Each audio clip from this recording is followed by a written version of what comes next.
Welcome back to another episode of Carnage Unleashed. Glad to see your guys' faces again. How you guys doing? Happy Doing birthday, good. Clayton. How you doing, man? Doing good. We were off last week for my 21st birthday. Wednesday through Saturday was a very, very long period of 4 days for me, but it was fun. Had a lot of fun, a lot of good times, a lot of great fights to talk about though as well. Kev, how are you, sir? Well, I am hanging in there. You guys might be able to still hear it in my voice just a little bit. I am on the upswing from a bout with what I don't know if it's a real sickness or if it's just the fact that in Ohio it goes from 70 to 35 in a matter of minutes. We're back on the upswing, man. I got 3 podcasts tonight, so I am all jacked up on vitamin C and Dayquil, and I am ready to talk about all the carnage with you two gentlemen. Wade, how's your week going? Going pretty well. Little got new things happening at work, so going through the little bit of changes there, and then doing this on the side. Obviously, it's holiday weekend, so whole lot of things happening, and apparently this eclipse thing is going to be a big deal here in good old Findlay, Ohio. Oh yeah, nice. Okay, you guys in the path of totality? Of course. Yep. Of course. That's where all the cool kids are, Kev. I know. That's why I'm just outside of it. I will actually have to travel north. I think I can get on my bike, honestly, and just go a few miles up the road. But we are just out of the path in Columbus. But I don't know. I got to either go up to Findlay or out to Indianapolis, because I don't know about you guys, but I like to maximize that. So to me, there's a big difference of getting 4 full minutes as opposed to just getting 2. So our poor friends up in Toledo, they're only getting like 1:54 of that. No way. Not where I'm going to be. I'm going to be somewhere where we're getting 3 to 4 minutes of that.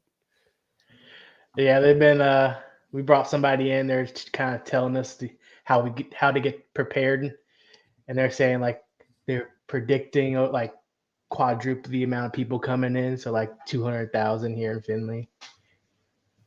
Whoo! Count me out. I know Yep. I'll be somewhere else. Woo! That great for the economy. Shouts out to the old hometown. Love that. Gotta love that.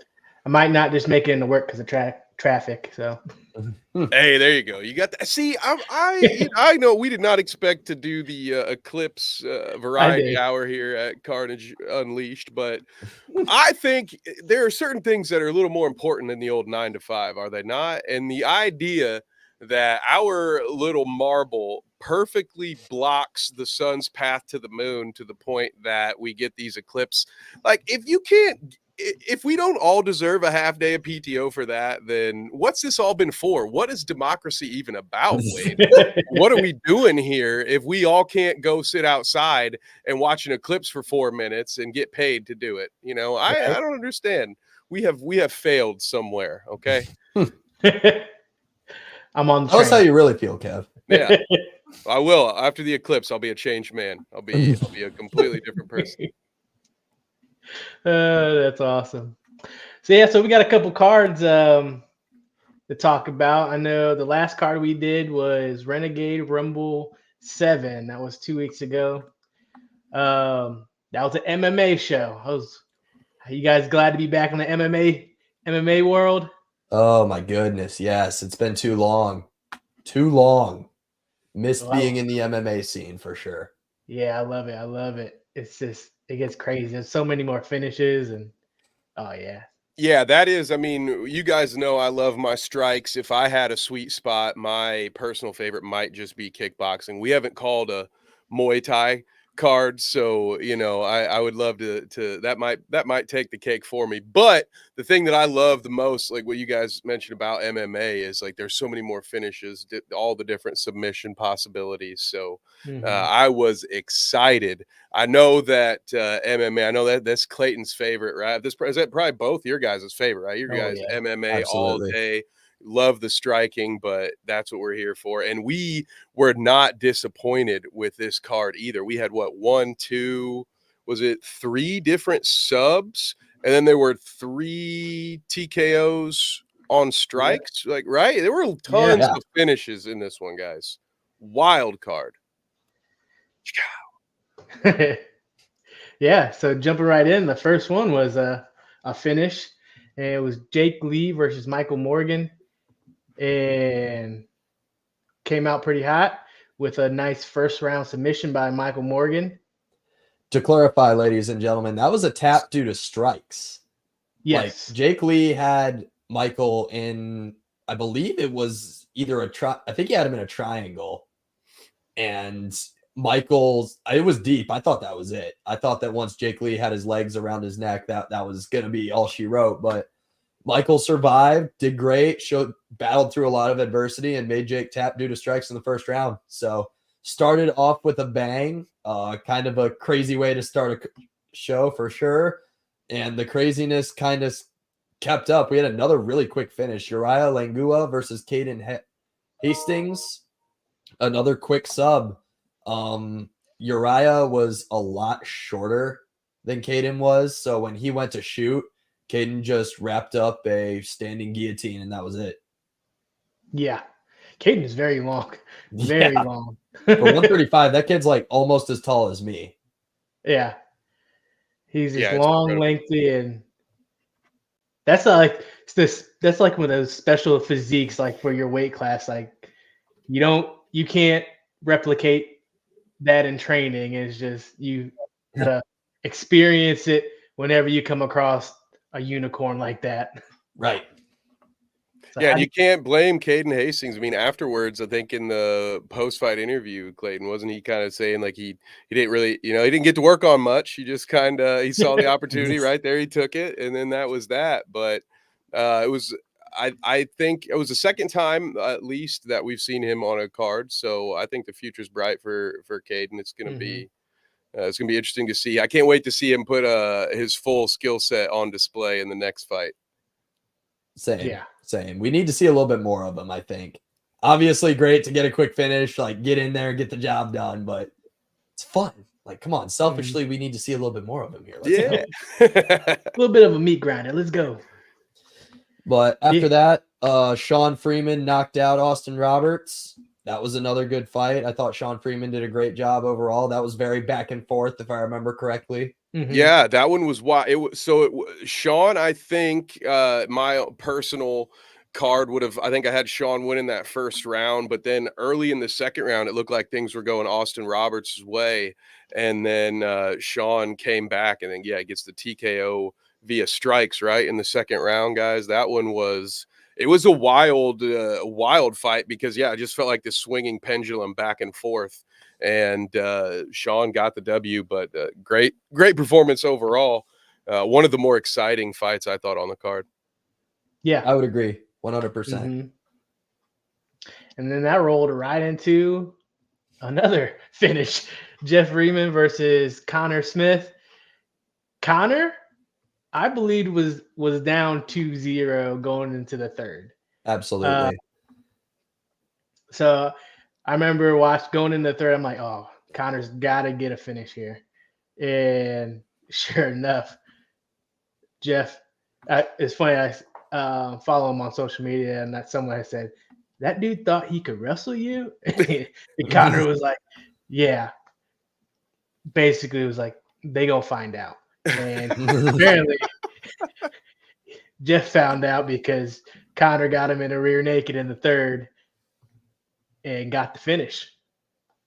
It was pretty early in the third, wasn't it? It was like that was the surprise, I think, was how early it was into the third, because at the commentary table, we're talking about the same thing Wade mentioned. Like, all right, if you're in Connor's corner, you're probably looking for a finish here.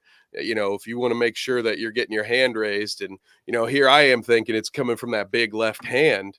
And then all of a sudden, Jeff shoots, and the next thing you know, Connor's got him in this rear naked. He's got his legs wrapped around him, and he starts to flatten him out. And it's like, holy shit, no way, really? Oh, hell yeah. So congratulations to him.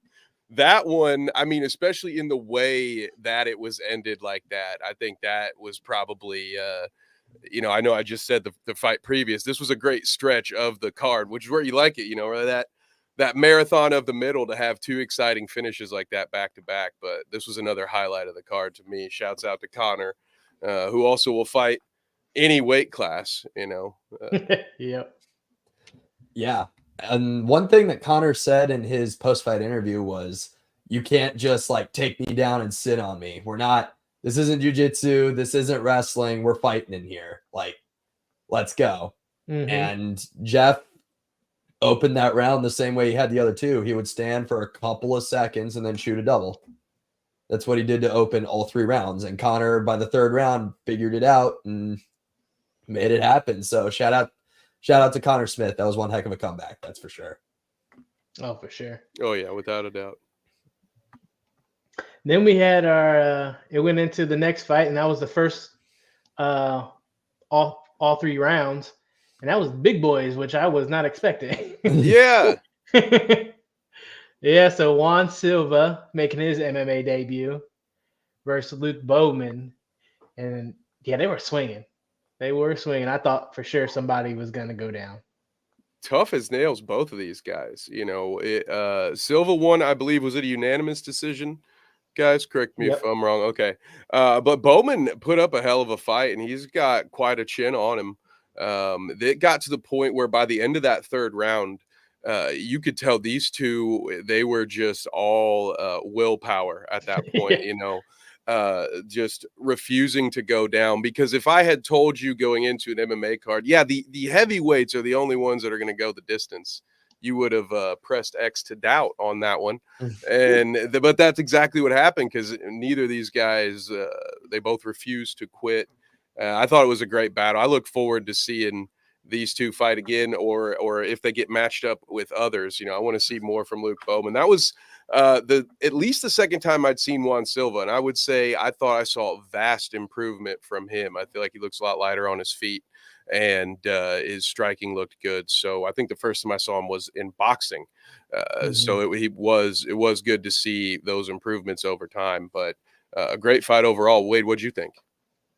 Yeah, pretty much everything you say. Juan looked a lot lighter on his feet, because the first time we saw him in boxing, it looked like maybe he was just getting back into shape, and then this one he had a lot more stamina. But obviously, with big boys, you fighting 3-minute rounds, you're gonna get tired in that 3rd, and they just displayed their willpower to get through that 3rd, just swinging. And yeah, it was good. It was I was like on the edge of my seat every time, back behind the computer, like, ooh, is that going to be the one that lands? So that would have me on the edge of my seat, just hoping for a knockout. Yeah, I thought we were going to get it there for a time. Clayton, what did you think about that one?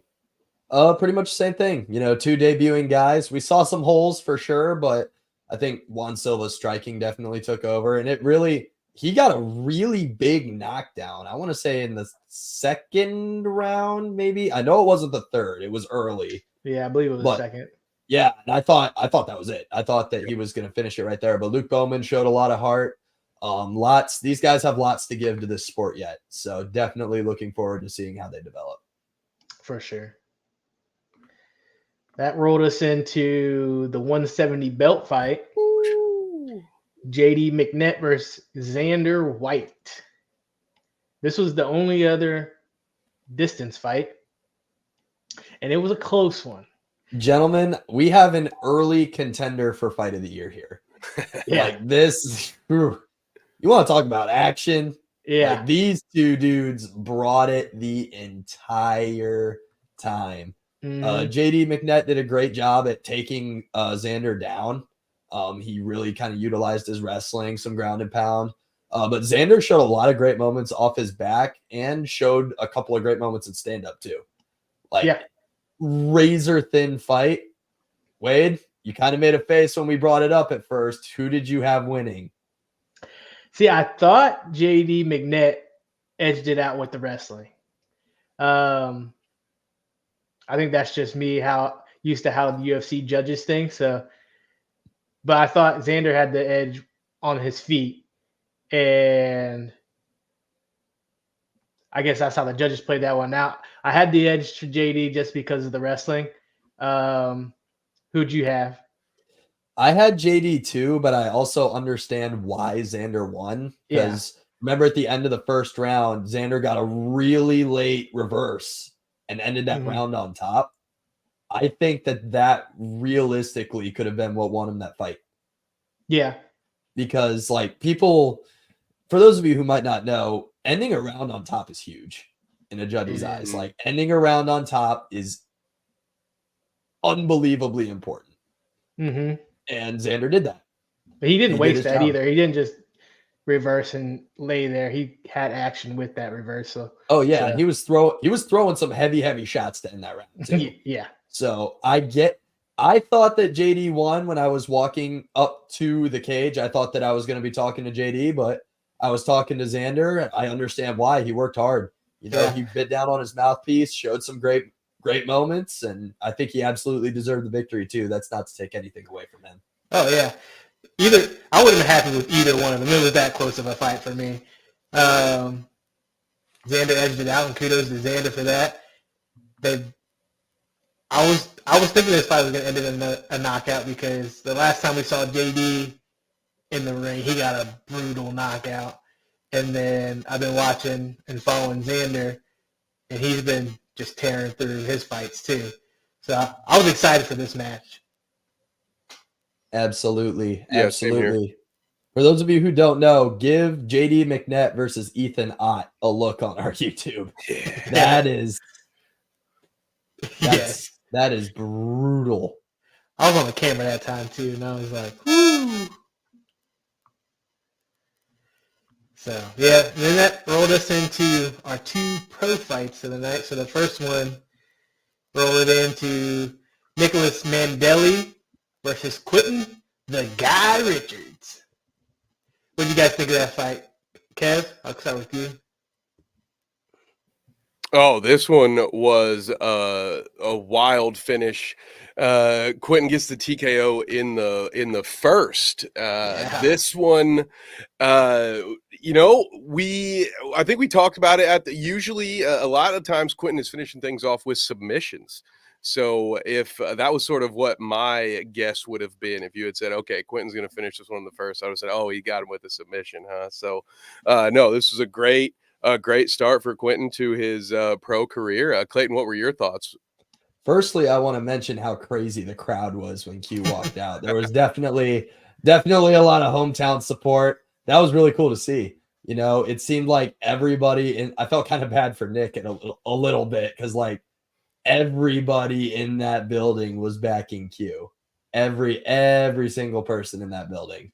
So that added to the atmosphere, and watching Q get in there and get a quick knockout to start his pro career. That's a special moment, you guys.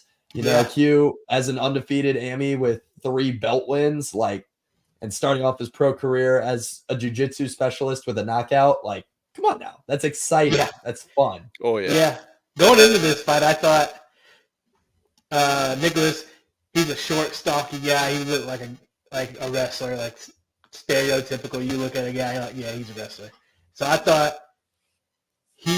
Nicholas was going to be the more wrestler going for the takedowns, but Quentin, he just made me put my foot in my mouth, like thinking Nicholas was going to be the wrestler, and Quentin did the Dylan Bucka into his corner and got that TKO, and I'm like, okay, he's not just jiu-jitsu guy. That was the wildest part. That was when I almost jumped out of my chair when he's essentially, you know, as a little spoiler into our wrestling minute, when he frickin' Batista bombs Nick into his own corner. And it was so reminiscent of, when Dylan had done that. And so for him to bring him over into his corner to talk, you know, and have Dylan right there, it was just an insane finish. And it's one of those that you're very happy to be there to call that, because you're like, what the hell did we just see? So that one was wild, and worthy of a co-main event, I would say. Absolutely. Yeah, that brings us into the main event, which was James Haley versus Todd Box. Clayton, what do you think of that fight? Overall, I thought that Todd Box did great. You know, he got in there, out wrestled James Haley in the first, and ended up finishing him in the second. So overall, Todd Box to me looked to be in control the entire time.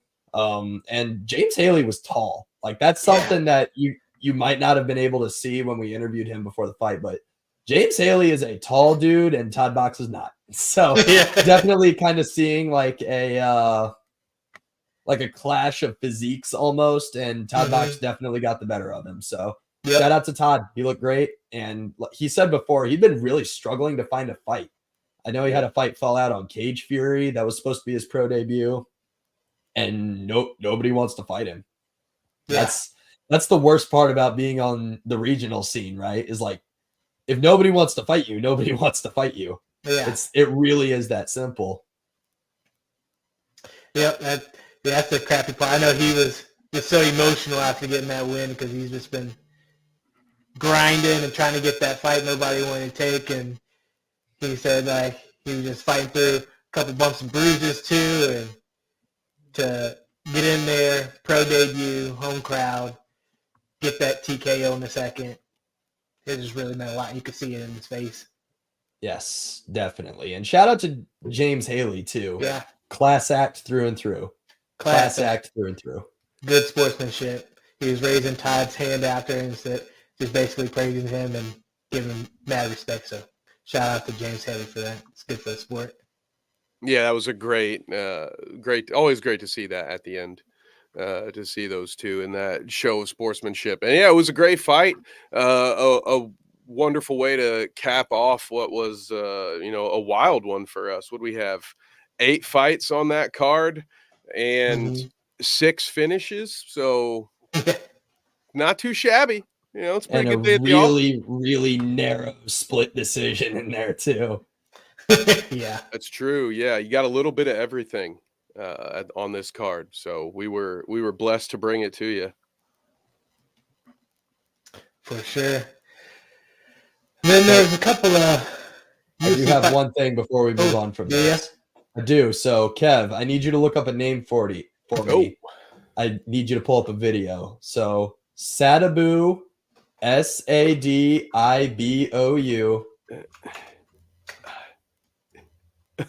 Okay. Sy, SY. Yeah. And then wheel kick. So, one of the referees this night was Gary Copeland. Gary is a Marine vet. I did some research on him. Gary's a Marine vet. Taught martial arts all over the world, lived in Japan for 3 years. Kev, do you see the video that I'm talking about? It was the PFL's knockout of the year. I do. Is that ESPN? Unfortunately, I don't think I can play it just because we lost our last Carnage Media Facebook account because of copyright. So yeah, we got 2 strikes from, I believe, the UFC, and the whole account got disabled. So, until we find out exactly why, I'm going to hold off on playing that clip.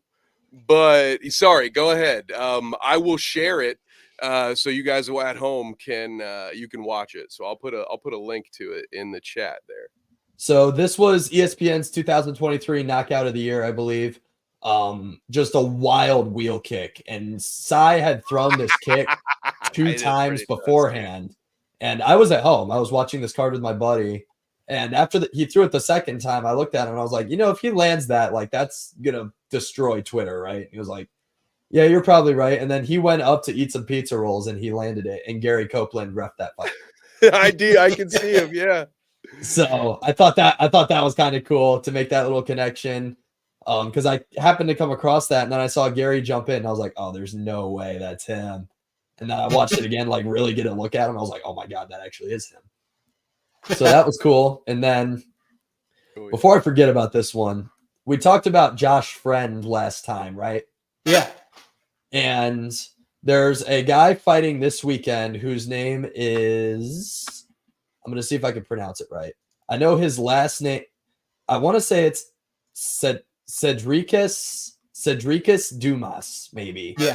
Fighting this weekend. He's 9-1, trains out of Pensacola. And I watched his only career loss. He got submitted by some giant white guy from Pittsburgh, Pennsylvania, Josh Friend, and that was Josh Friend's first win in the UFC. Oh, wow. So definitely kind of a kind of a full circle moment there, which was kind of fun. My mom and I were watching that show together. That's pretty cool. So yeah. Just kind of a fun little moment. I wanted to make sure that I got that in there before I forgot about it. Yeah, that's pretty cool. Yeah, it's awesome. And make sure you guys check out that wheel kick in the comments when you get a chance. Oh yeah, that was a brutal KO. I just looked it up. Worth the YouTube, you guys. Worth the YouTube. It's over quick. Don't worry. Yeah. But since then, we've also had 2 UFC fight nights. Both of them were at the Apex, which is fine. Tai Tuivasa lost to Marcin Tibira due to a rear naked choke end of the first round. Ty's lost 4 straight. Not great. Not great. That's something you want to see. He was actually winning that fight till he got taken down. He has no ground game whatsoever. Yeah, this dude cannot grapple. Cannot grapple. Yep, so he's on thin ice probably. And then Brian Battle, winner of season 29 of The Ultimate Fighter, had a no contest. And I don't know how you say this guy's name, Angie Lusa, something like that. Mm-hmm. But like they got into it after it was called a no decision. Brian was like, "You quit on me, I'll beat your ass any day." Also worth the YouTube, guys. So funny. They had to be separated by security. It was awesome. And you can kind of see in the broadcast, Michael Bisping was kind of like, yeah, he was just looking for a cop out. So yeah, take that as you will. Unfortunately, my boy Brian Barberina lost to GM3 Gerald Mearshart via submission and was cut from the UFC last Thursday. That's just breeding a new opportunity, right? Mm-hmm. People on Twitter are already calling for him to join bare knuckle fighting. I think him and Mike Perry would be a great matchup at 175. So definitely wish you the best, Brian. We'll for sure have you back on here once we figure out what you're doing next. Yeah.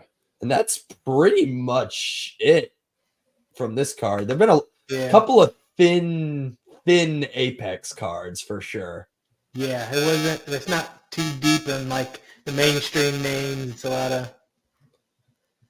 lot of prospects, right? Yeah, a lot of prospects. What do you guys this has been a big topic I've seen on Twitter. What do you guys honestly think of Apex cards? Good, bad, kind of in between? What are we thinking? I like them just because I just like the sport. So I'll watch them just because they're there and on ESPN Plus, and I can watch them. And I think like it just gives these prospects some airtime for people to know, to build them up, to have better cards in the future.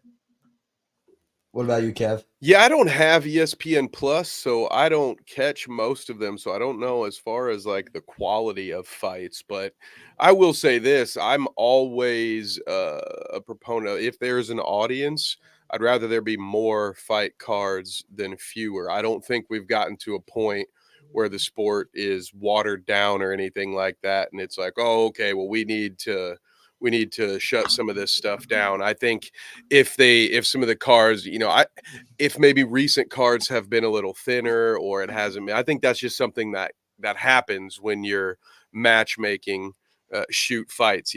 Come to think of it, before we get into the wrestling minute, like that's kind of how wrestling got to be the way that it was anyway, because sometimes you're going to pay $200 for floor seats and Usman's just going to stomp someone's toes and you're going to be really disappointed at that ending. And so thus they turned into working some matches so they could always have these cool, awesome finishes. So it's just the nature of the sport, I think, for there to sometimes be cards that fall flat.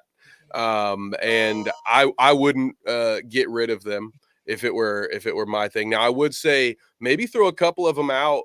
Are any of these ever just on regular ESPN, gentlemen? Or are they always just on ESPN Plus? Because usually, not member, I don't see them. Usually, if it's in the Apex, it will be on ESPN Plus, unless it's a really slow day in the sports world.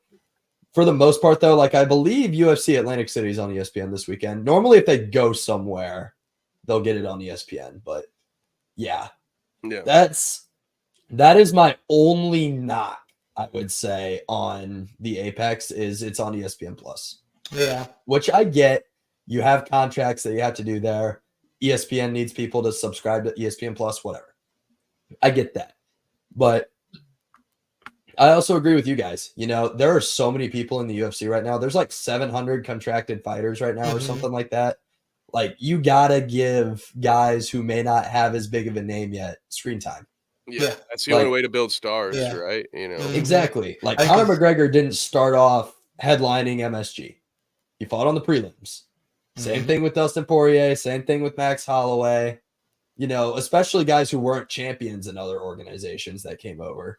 Yeah, like you've got to work your way up, and that's what the Apex cards allow you to do. Do I wish there were less of them, and do I wish they would travel a little bit more? Yeah, sure. Why not? Even if they had like a 2,000 seat arena on the UFC's property, that would be better, because then you're at least getting a little bit of a crowd. Like, you can keep all your production shit there. Then, like, you're not traveling all the time. You're cutting costs that way, and you can still sell tickets. And there's a little bit of atmosphere. Yep. Builds the energy up a little bit more. I feel like sometimes, like this, like the Rose and Amanda card, it felt a little bit flat to me energy-wise. But yeah, you get like 2,000 people there. It's definitely going to lift that energy up, and it's going to feel better, feel more exciting for the viewer. But to go back on it, as a promoter kind of view on it, it's perfect. These are brilliant because you're going to get these lesser-known fighters up. You're going to have them get more known. You might have a couple of them outliers that go up, like blow up, and then you're going to know, okay, I can put them on this pay-per-view because people are going to buy the pay-per-view to see them, because that's what it's all about. When you build a card, you're trying to get buys. So I think in a business standpoint, it's pretty brilliant. I would agree with that. And then moving forward, last weekend, we had Amanda Ribas versus Rose Namajunas. Rose Namajunas broke my parlay, so she's still on my shit list. Yeah, she ended up walking away with a UD. I think it was deserved. I think she probably won that fight. She's got some great footwork. She does. It's great footwork. Such a love-hate relationship with Rose Namajunas. I thought you were going to quit betting. Listen. I already got mine cooked up for this weekend. We'll read that at the end. But the biggest finish on here, in my opinion, was Peyton Talbot. He was a Contender Series guy. I watched him on the Contender Series. Walked away with a TKO in the second round, so that was good to see. The Ultimate Fighter veterans struggled tonight, crew. Kurt Holloway, Cody Gibson, and Mohammed Usman all ended up walking away losers. Brother of Kamaru Usman. Yeah. Mo Usman is a heavyweight. Opened up the main card, or opened up the prelims. He was first fight. First fight. And then, overall, just it was an interesting vibe. I'm happy that the UFC is traveling a little bit this upcoming weekend.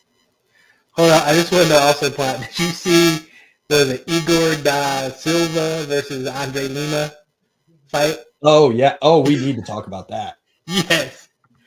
What? So for those of you who don't know, Silva, who was fighting Lima, was actually in a dominant position, arguably winning the fight, and had him locked up against the fence, and you just see his head down by his arm. It's in the YouTube thumbnail that I have. You can see where he is biting him. Silva bit Lima in the arm, and then he's like, he's biting me. And they stop it, they look, and he shows, you can Google it, full-on bite mark, deep. Like, he was... Bro was chomping. Yeah, he was channeling some Mike Tyson there. That was... I did win money off that fight. I bet on Lima. Lima was the favorite, so I leaned him. And I'm watching it, and he's like pointing at his arm, and he's like, and they're like, did he just bite him?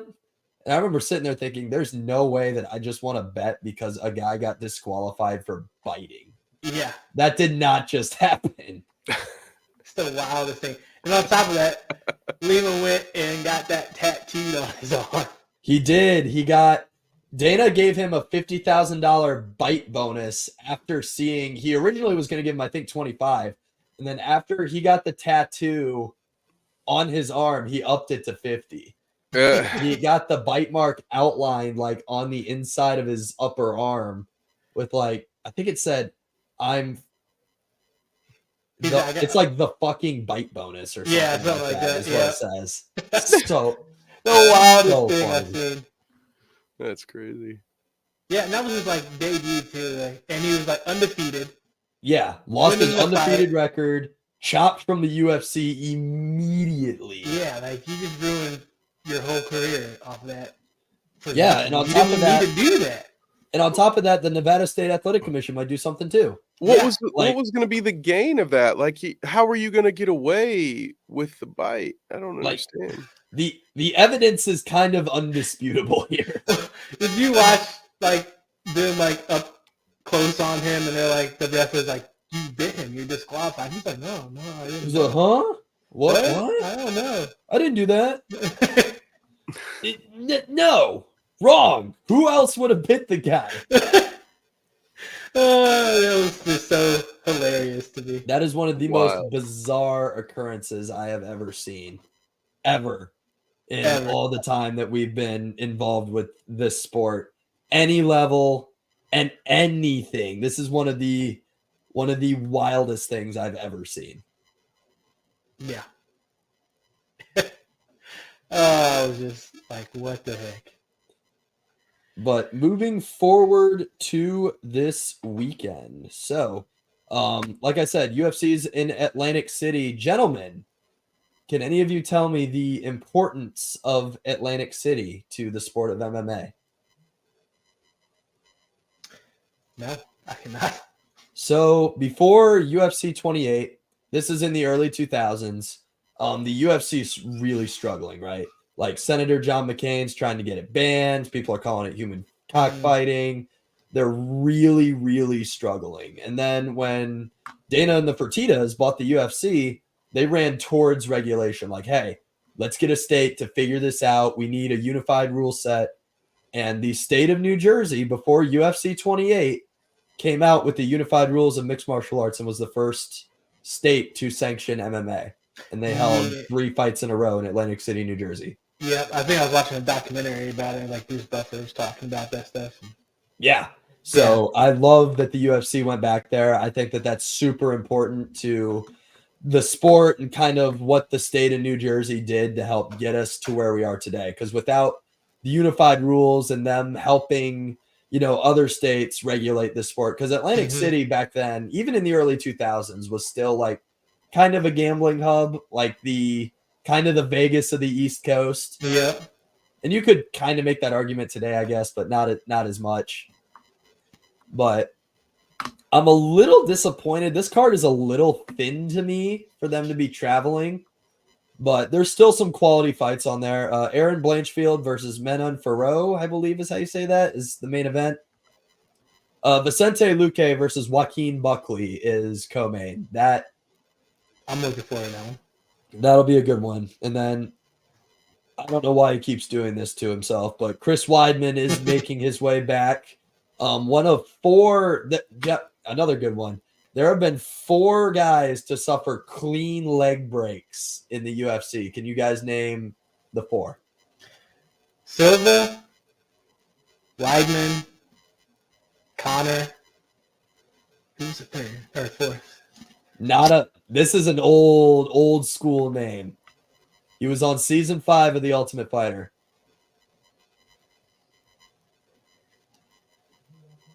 Nope. I don't know. I just keep thinking Tim Silva when he broke his forearm. So there's this guy named Corey Hill.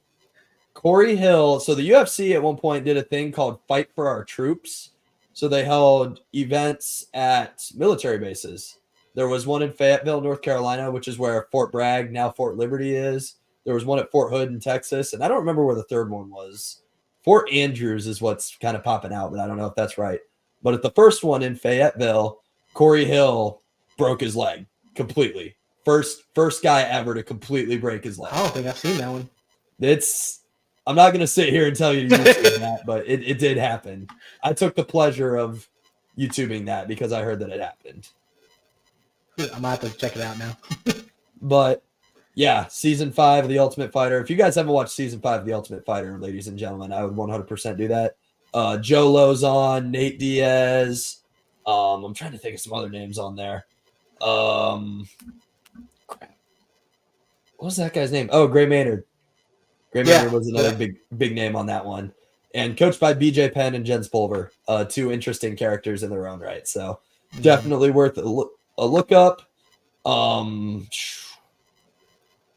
Connor Matthews is another name that jumps out to me on this card. For those of you who watch Dana White's Looking for a Fight, Connor Matthews was picked up on the show. He had a fight in Calvin Cater's promotion over in Boston, Massachusetts, and won via knockout. Looked great. And Dana was like, look, I don't normally look for 31-year-old featherweights to bring into the UFC, but you made it impossible for me to not sign you tonight. So interesting development there.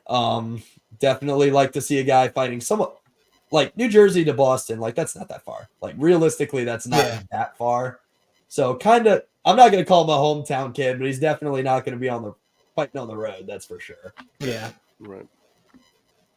But gentlemen, so I promised. So my parlay for this weekend, I'm still using free bets, ladies and gentlemen. I still have plenty of free bets. Don't worry. But I have Dumas, the guy that I was talking about earlier. I believe his name is Cedricus. Yeah. I have him getting upset by Nursultan Rizobiov. New guy from, I believe he's from Kazakhstan. So not picking against that guy. And then I have Bruno Silva beating Chris Weidman. Chris Weidman just doesn't have it in him anymore, you guys. I don't think so. He just doesn't have it in him, and it sucks. But he's 38. He had one of the most horrific injuries in the history of the UFC. Like, he's done. He's done. And then the final leg just did a little 3-legger. I have Vicente Luque over Joaquin Buckley. Vicente Luque is a tough, durable guy.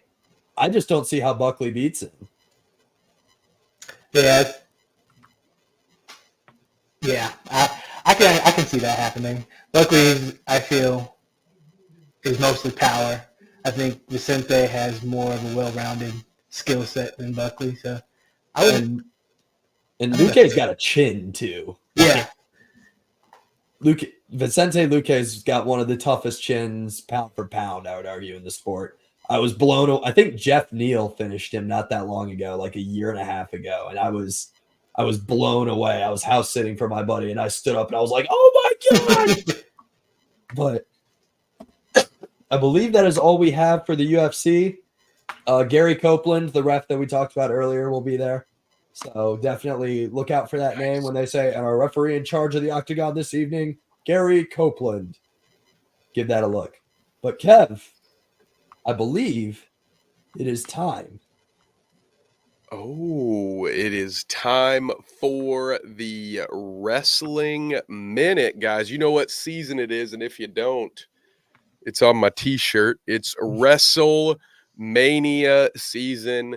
Now, fellas, you may not normally be up to speed with any of the goings on in the world of the WWE, but however, as we know here at Carnage Unleashed recently, The Rock has gotten back into the world of world wrestling entertainment. So before I go in and tell everybody what happened, have either of you heard of the return of the Attitude Era? Did you see the clip that's been going viral, Wade or Clayton? I saw The Rock singing.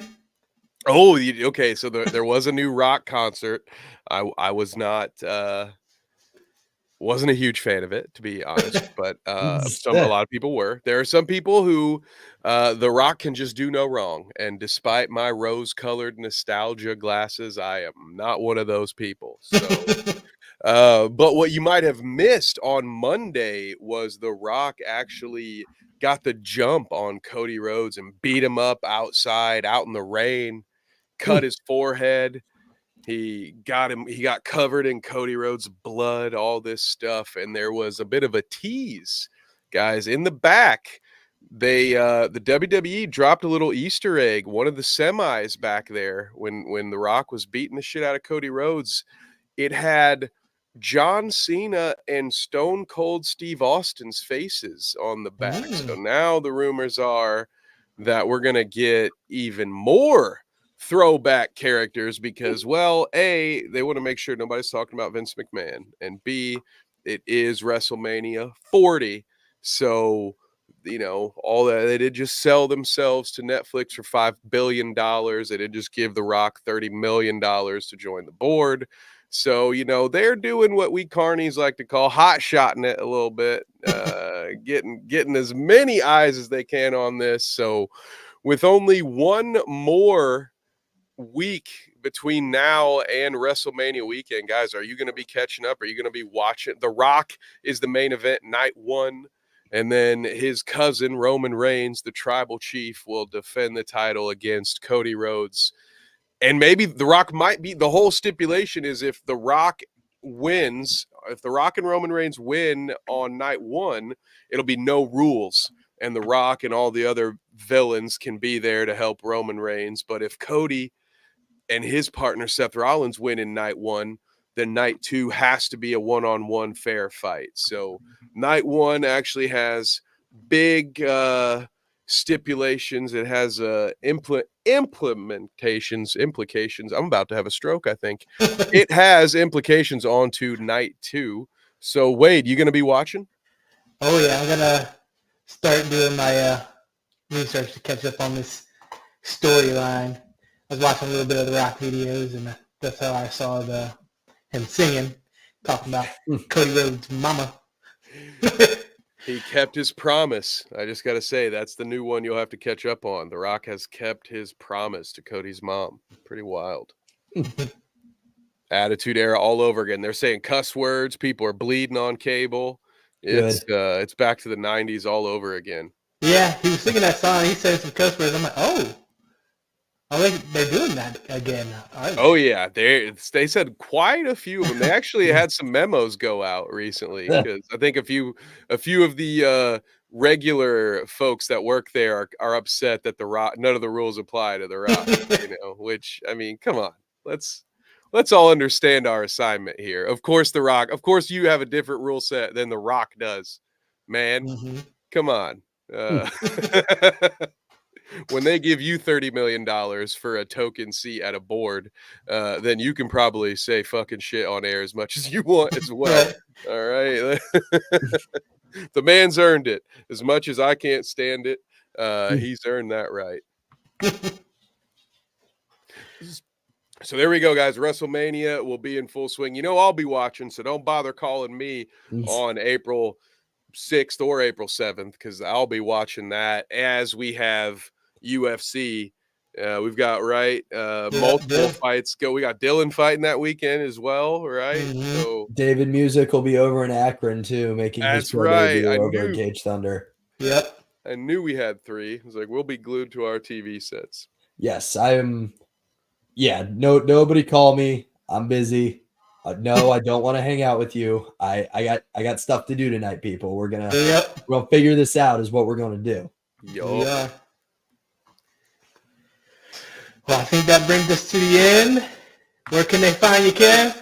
You can find me right after this on Dweeb if you want to talk a little Bad Batch. We're going to be talking Star Wars on Han Shot First. And then, of course, my dear friend James and I, we're going to be on the Simon Short podcast later tonight. I think that will release in the future, but we're doing a mock draft for the AFC South, the NFC West.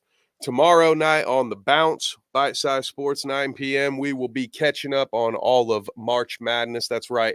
Our NBA show has been taken over by March Madness. It's a thing. It happens. We're all fine with it. So we'll be there to talk everything in the world of hoops. And then, of course, I've got my last home game of the season for Major League Indoor Soccer. The Ohio Extreme are at home this Saturday, so check that out on MLISpro.com. And just find me on Twitter at KevNevick _ for everything else. What about you, Clayton? Where can the folks at home find you? You guys can follow my social media, Instagram and Twitter at cscalina12. Follow my podcast, the Hot Take Sports Podcast, at Hot Take Sports 16 on all of your favorite social medias. Releasing now every Thursday, so make sure to give us a look. Wade, where can we find you? Yes, you can always find me here Wednesday, 7:30 with you two lovely gentlemen, Carnage Unleashed, as well as Carnage Media PPV on all socials. And if you are following us on Facebook, help us out. Follow the new one, Carnage Media PPV on Facebook. Facebook did us a little dirty, but we're okay. We were going to bounce back. So help us out. I thank you all for joining us on Wednesdays and supporting our cause. Thank you. Nobody puts Carnage in a corner, not even you, Dana. All right. We will see you guys next time. Enjoy. One last ad from our sponsors. We love you all. We'll see you another time. Sports. Are you looking for an energy boost without the jitters? Let our friends at Dubby Energy help you with their fantastic selection of flavors. Just visit www.dubby.gg and use the code BITESIZESPORTS at checkout for 10% off your order total. Again, that is www.dubby.gg. Code BITESIZESPORTS.